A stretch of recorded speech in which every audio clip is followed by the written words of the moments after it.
नमस्कार दोस्तों, मेरे यानी डॉक्टर मुक्ता टंडन के यूट्यूब चैनल साहित्याकाश रत्न अर्थात सार में आपका स्वागत है।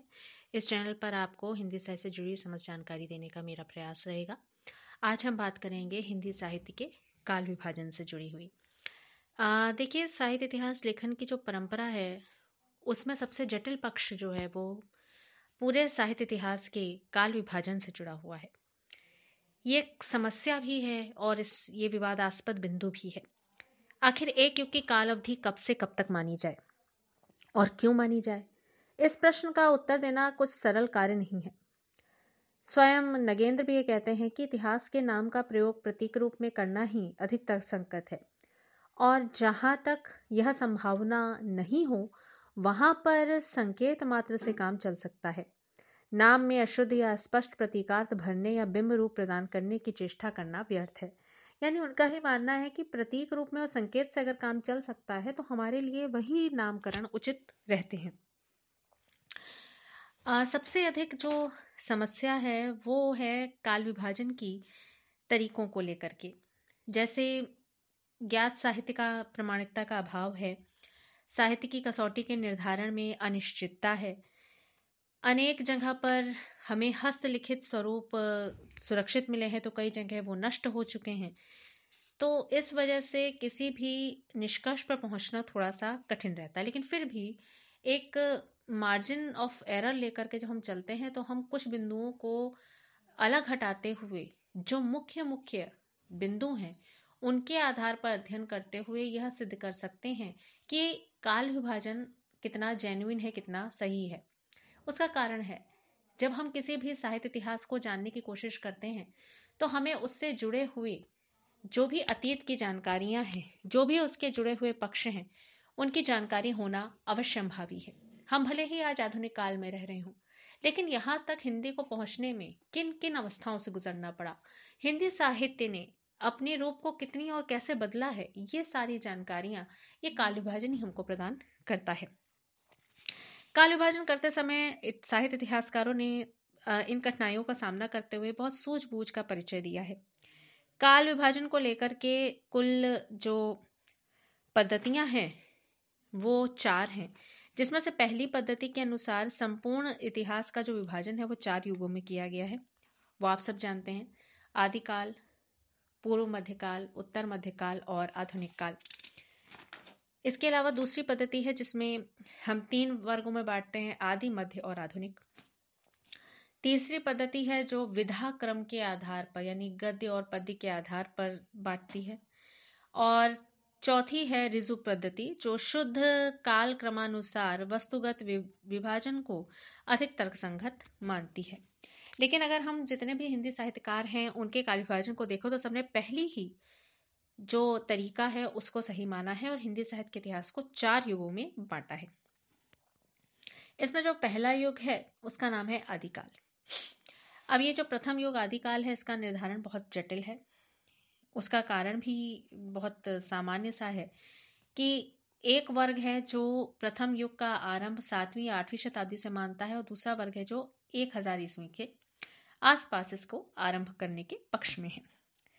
एक और वर्ग है जो खड़ी बोली के नाम से हिंदी को अभिहित करना चाहता है और ब्रज भाषा साहित्य इत्यादि को पूर्व साहित्य के नाम से उद्बोधित करने की कोशिश करता है।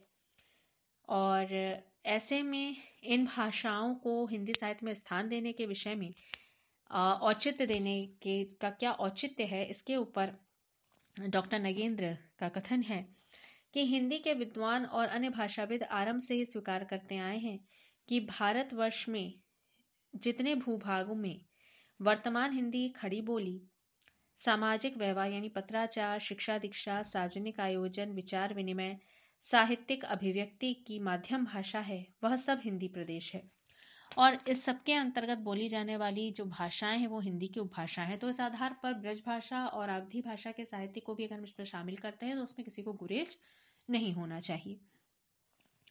साहित्य इतिहास लेखन परंपरा की ओर जॉर्ज ग्रियर्सन ने ध्यान आकर्षित करते हुए इसको 700 ईस्वी से आरंभ माना और इसका जो अंतकाल है वो 1300 ईस्वी तक माना, यानी 700 से शुरू होकर आदिकाल 1300 ईस्वी पे समाप्त होता है। उन्होंने इसे चारण काल नाम दिया और जो शिव सिंह सरोज है उसके आधार पर पुष्य को प्राचीनतम कवि मानने में संदेह प्रकट किया। उन्होंने चारण काल के अंतर्गत 9 चारण कवियों का परिचय भी दिया है। फिर मिश्र बंधुओं ने भी मिश्र बंधु विनोद में भाषा आधार पर हिंदी साहित्य के प्रथम युग की स्थिति को संवत 700 से 1560 तक माना। इस युग को उन्होंने आरंभिक काल नाम दिया और पुष्य को ही हिंदी का प्रथम कवि स्वीकार किया। और उनका जो किया गया वर्गीकरण है वो इस प्रकार से है कि हिंदी की उत्पत्ति एवं काव्य लक्षण जो वैदिक समय से लेकर संवत 700 तक है। फिर पूर्व प्रारंभिक हिंदी जो कि चंद बरदाई से पूर्व की है, तो वो संवत 700 से 1200 तक उन्होंने स्वीकार किया है। यहाँ मैं संवत की बात कर रही हूँ, ईस्वी की नहीं। पूर्व प्रारंभिक काल रासो काल के नाम से माना, यानी जो चंद बरदाई के समय से है, तो इसका समय उन्होंने 1201 से 1344 माना। फिर उत्तर प्रारंभिक हिंदी जिसमें 1348 से 1444 है। फिर पूर्व माध्यमिक हिंदी जो कि 1445 से 1560 तक है। तो इस प्रकार इन्होंने 700 से लेकर के 1560 तक प्रथम युग का निर्धारण करने की पूरी कोशिश की है और अपने को प्रमाणिक सिद्ध करने की कोशिश भी की है। इनके द्वारा ये भी जारी किया गया कि काल विभाजन भाषा विषयक है, साहित्य विषयक नहीं है। तो संदिग्ध सामग्री के आधार पर किया गया काल विभाजन उनकी दृष्टि में तर्कसंगत नहीं है। इसके पश्चात 2 लघुकाय इतिहास ग्रंथों की रचना हुई है। एक तो 1876 में हुई है, एडविन ग्रीव्स ने लिखी। उसके 3 साल बाद डॉक्टर के महोदय ने लिखी है। दोनों रचनाओं के नाम है ए स्केच ऑफ हिंदी लिटरेचर और ए हिस्ट्री ऑफ हिंदी लिटरेचर। परंतु काल विभाजन के दृष्टिकोण से इसका कोई महत्व नहीं है। सर्वप्रथम इसका जो प्रसिद्धि और सर्वप्रथम जो इसका प्रयास किया है, जो सार्थक तरीके से किया गया, वो शुक्ल जी के द्वारा हुआ। शुक्ल जी ने हिंदी साहित्य के इतिहास के प्रथम युग को, उसकी समय सीमा को निर्धारित करते हुए 1050 से 1375 संवत स्वीकार किया है।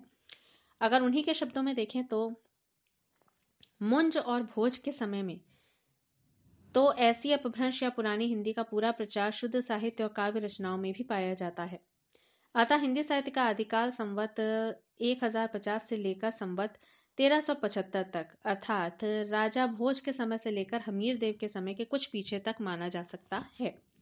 यद्यपि जनश्रुति इस काल का आरंभ और पीछे ले जाती है और संवत 770 में भोज के पूर्व पुरुष राजा मान के सभासद पुष्य नामक किसी बंदी जन के दोहों में एक अलंकार ग्रंथ लिखना बताती है, पर इसका कहीं कोई प्रमाण नहीं उपलब्ध है।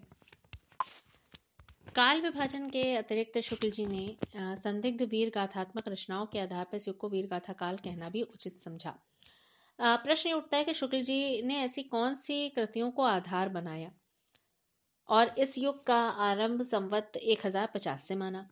इस समय तो वीर गाथात्मक रचनाएं न मिलकर नाथ योगियों और सिद्धों की रचनाएं मिल रही थी, अतः नामकरण भी इसका अप्रमाणिक था और अगर काल के दृष्टिकोण से देखें तो वह समय सीमा भी उचित प्रतीत नहीं होती।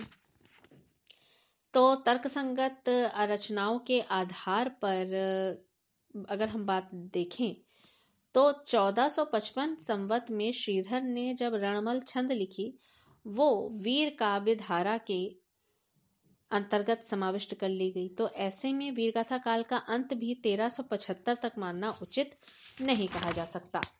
तो ये दृष्टिकोण था शुक्ल जी का, जिस पर हम लोगों ने चर्चा की।